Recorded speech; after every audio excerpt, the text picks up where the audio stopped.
이 시간 말씀을 받습니다. 이 복된 시간에 주시는 하나님의 말씀은 사도행전 9장 1절에서 9절까지의 말씀입니다.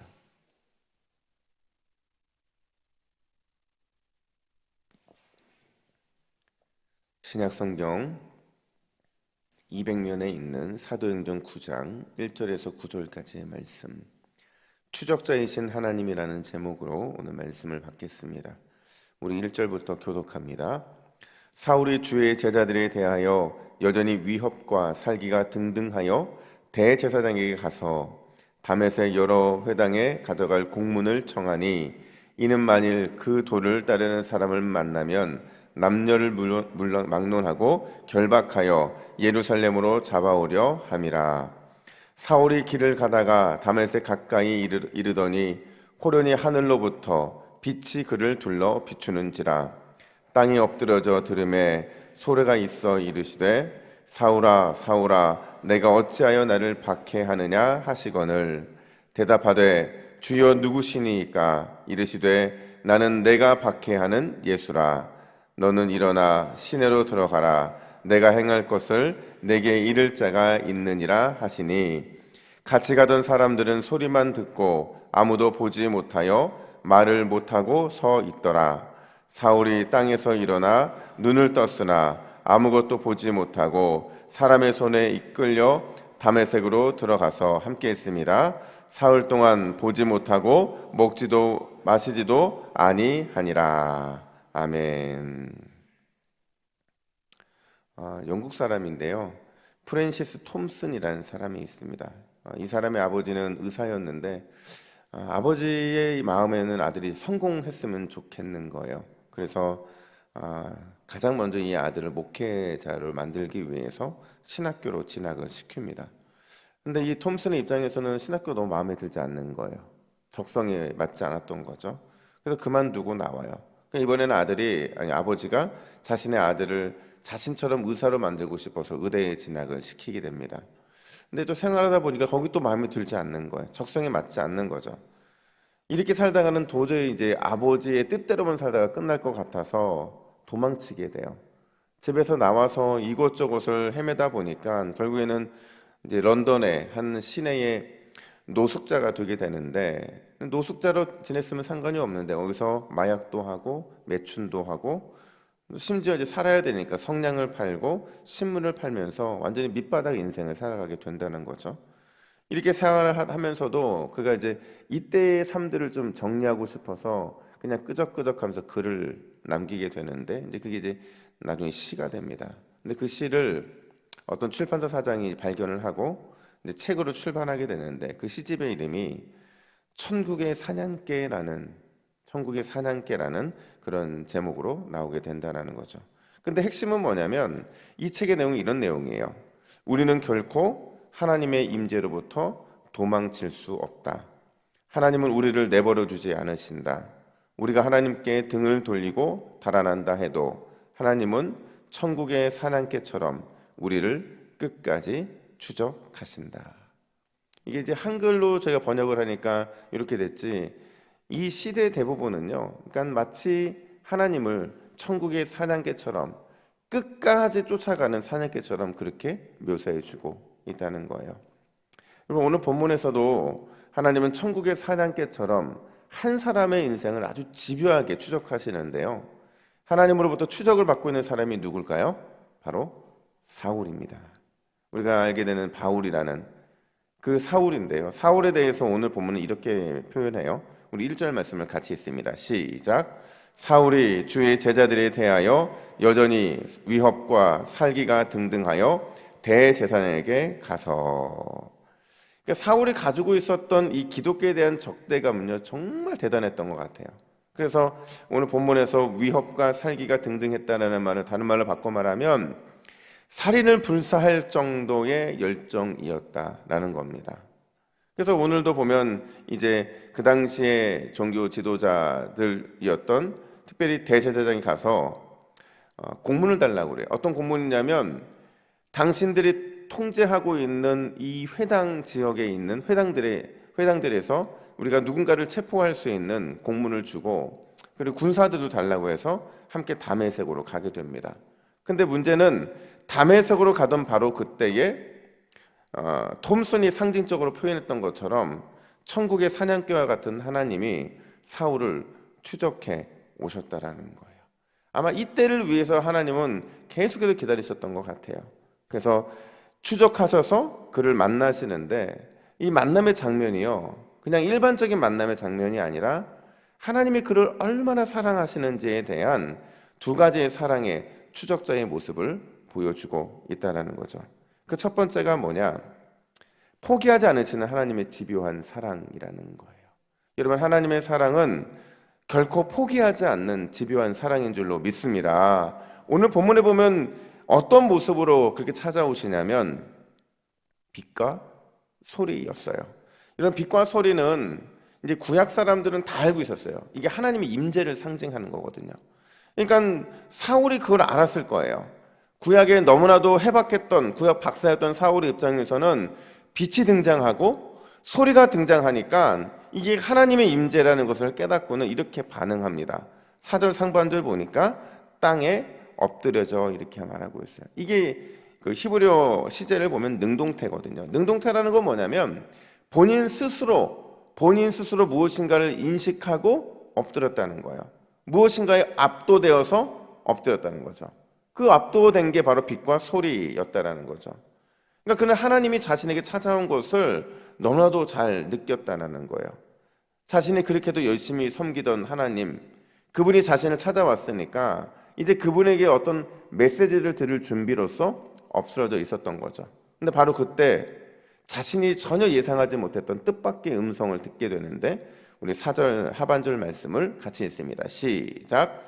사울아 사울아 내가 어찌하여 나를 박해하느냐.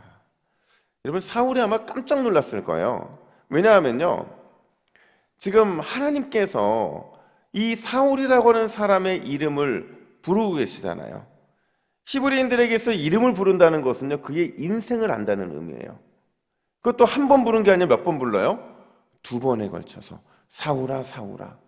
이 한 번 부를 때는 보통 하나님께서 나의 인생을 안다는 의미로 받아들였다고 한다면 이름이 2번 불리는 것은요, 강조예요. 무엇인가 메시지를 전달하기 위한 그런 강조라고요. 그러니까 사울도 지금 어떤 메시지를 사울아 사울아 속에서 듣기를 원하고 이제 엎드려 있는데 어찌하여 나를 박해하느냐라는 그런 얘기를 듣고 있다라는 거죠. 여러분, 왜 하나님께서는 그의 이름을 불러가면서 내가 너를 알고 있다, 내가 너의 현재와 과거의 모든 삶을 이미 추적하고 있었다, 내가 너를 계속 보고 있었어, 이런 메시지를 보내시면서 그를 추적하고 있었던 것일까? 아마 처음에는 몰랐던 것 같아요. 처음엔 몰랐던 것 같아요. 저도 이 사울의 간증이요, 오늘 본문에 나타나는 간증이 있고 22장에 한 번 더 간증이 등장을 해요. 그리고 26장에도 한 번 더 간증이 등장해서 사도행전에만 총 3번의 똑같은 간증이 등장을 하는데 제가 보다 보니까 이 간증이요, 점점 내용이 많아집니다. 그러니까 첫 번째 오늘 본문에서 경험한 이 간증은 본인도 당황스럽기 때문에 왜 주님이 자신을 추적해 와서 내가 너를 알고 있다, 네가 나를 왜 박해했느냐라는 이 메시지가 해석이 잘 안 됐던 것 같아요. 해석의 시간이 필요했던 것 같아요. 근데 22장에 가면 조금 더 그게 선명하게 드러나고요. 26장에 아그리빠 왕 앞에서 자신을 간증할 때는 오늘 자신이 왜 주님의 이 빛과 소리로부터 찾아오시게 되었는지에 대한 명쾌한 그 의미가 드러나게 된다는 거죠. 그래서 26장 16절을 보면 그가 이렇게 말을 합니다. 우리 함께 읽습니다. 시작.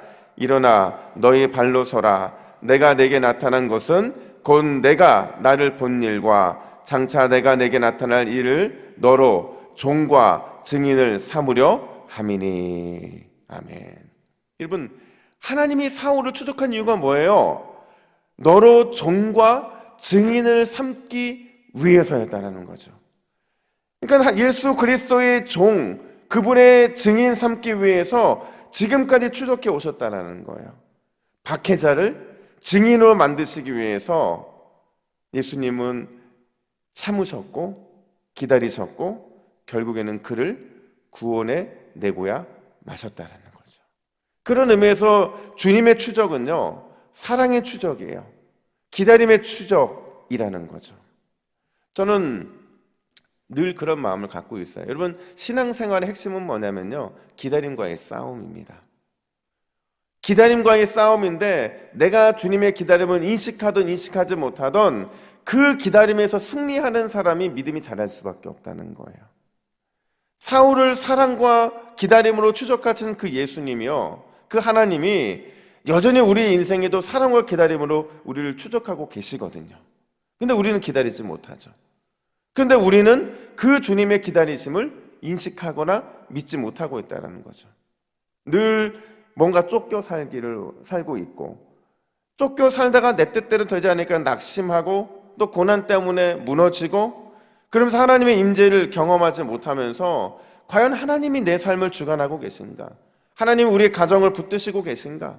하나님 우리 교회의 진정한 하나님이 우리 교회의 주인이신가? 우리는 늘 이런 고민을 하게 되지만, 그러나 반드시 우리 주님은요, 우리를 그리스도의 종과 증인 삼기 위해서 포기하지 않으시고 집요한 사랑과 기다림으로 여전히 추적하고 계신 줄로 믿습니다.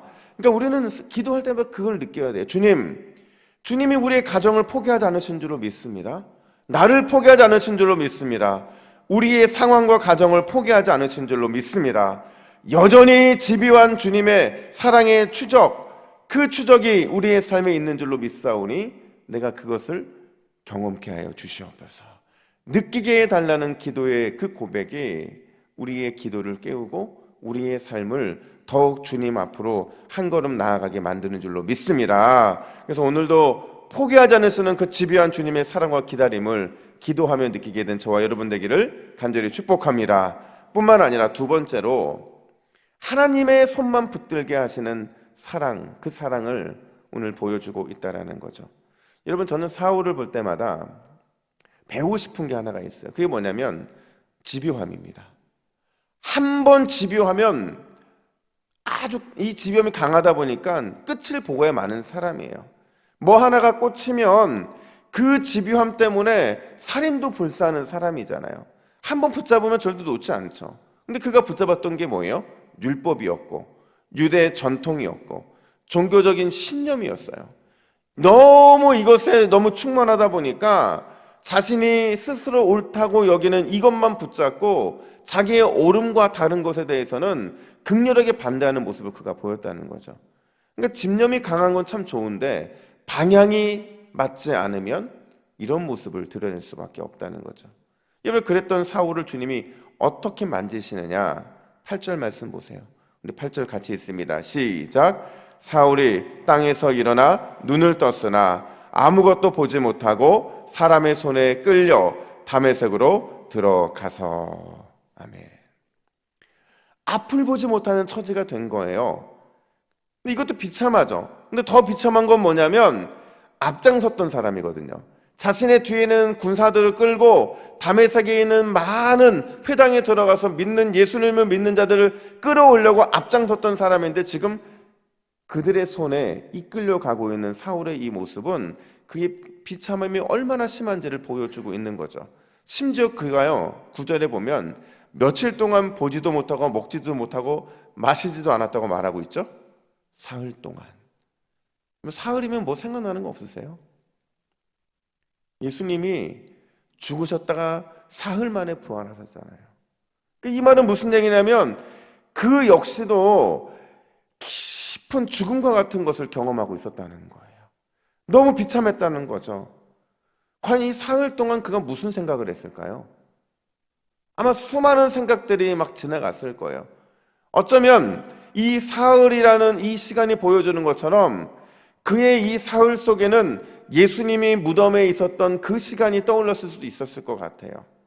마치 자신도 무덤에 있었던 것 같은 느낌이었을 거고, 이런 비참함이 왜 자신에게 찾아왔는지도 묵상하지 않을 수 없었을 것이고, 그러면서 깊은 깨우침의 시간이 되었을 겁니다. 그 깨우침이 무엇이었을까?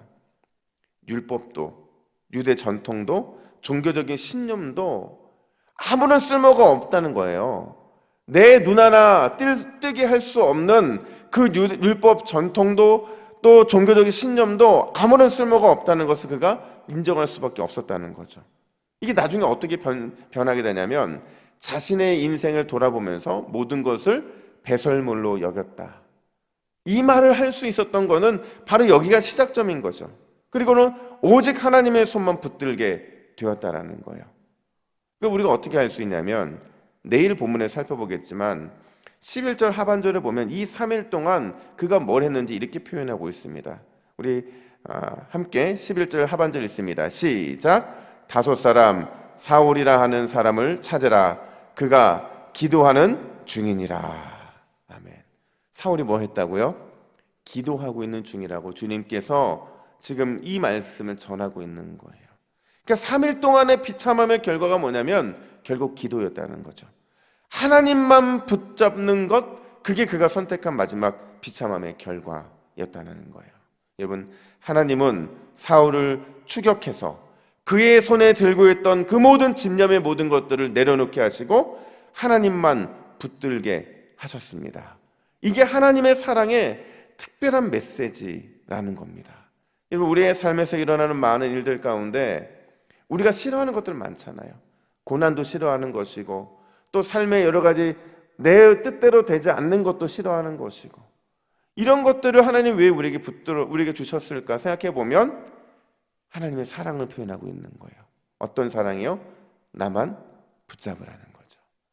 나를 붙잡으면 그 속에 모든 답이 있다는 메시지를 그 상황과 삶을 통해서 우리에게 던져주고 있다는 거예요. 그런 의미에서 삶에서 경험하는 많은 낙심과 무너짐은요, 하나님의 우리를 향한 특별한 사랑이라고 볼 수가 있어요. 그러면 그런 사랑과 특별한 그 사랑의 메시지는 우리가 삶에서 믿음으로 그렇게 받아들여야 한다는 거죠. 그래서 오늘 저는 이렇게 기도했으면 좋겠어요. 우리 두 가지 기도의 제목을 함께 읽겠습니다. 시작. 주여, 나와 우리 가정, 우리 교회를 향한 포기하지 않으시는 집요한 주님의 사랑을 경험하는 이 새벽이 되게 하옵소서. 내 손에 있는 것을 과감하게 버리게 하시고 오직 하나님만 붙드는 인생 되게 하옵소서. 오늘 새벽 이렇게 기도할 때에 주님의 크신 은혜를 누리는 우리 모두가 되기를 예수님의 이름으로 축복합니다. 아멘. 함께 기도하겠습니다. 하나님 아버지, 은혜와 사랑을 감사합니다. 한 사람 사울을 주님께서 추적하셔서 그의 인생 가운데 하나님이 얼마나 그를 사랑하셨는지를 보여주시니 감사합니다. 하나님, 포기하지 않으시는 집요한 주님의 그 사랑이 여전히 우리에게도 임하는 줄로 믿습니다. 여기까지 인도하셨고 또 인도하실 주님을 바라보며 오늘 이 새벽에 오직 주님만 굳게 붙드는 기도함으로 나아가는 우리 모두가 되게 하여 주시옵소서. 감사드리며 예수님의 이름으로 기도하옵나이다. 아멘.